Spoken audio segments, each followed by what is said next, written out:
Evaluasi dan tinjauan ulang program kesehatan kerja. Di Indonesia, penyebab tingginya angka kecelakaan kerja salah satunya disebabkan karena kurangnya penerapan sistem program manajemen keselamatan dan kesehatan kerja. Kesehatan dan keselamatan kerja sering terjadi dikarenakan pekerja sering melakukan tindakan tidak aman.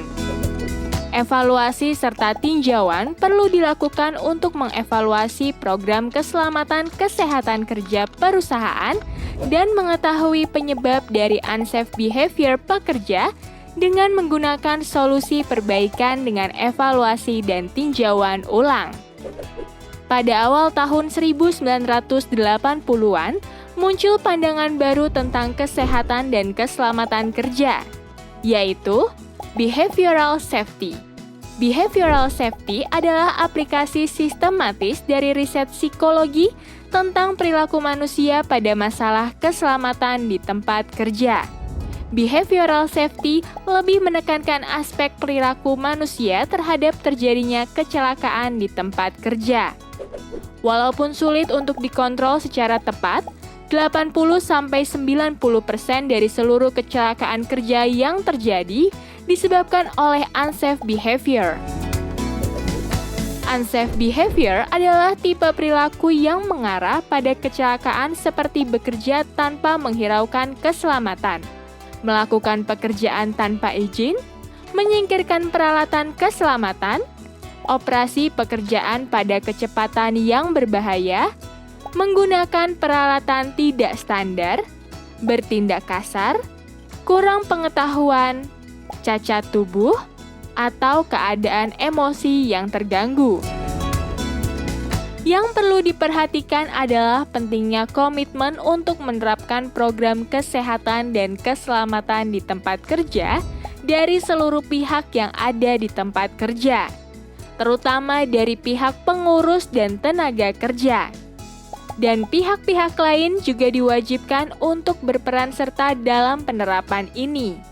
Kemudian harus melakukan peninjauan awal atas program kesehatan dan keselamatan di tempat kerja dengan cara-cara 1.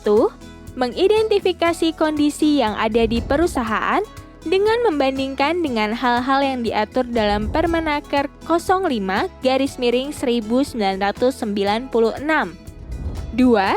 Mengidentifikasi sumber bahaya dari kegiatan-kegiatan yang dilakukan di tempat kerja. 3. Adanya pemenuhan akan pengetahuan dan peraturan perundangan.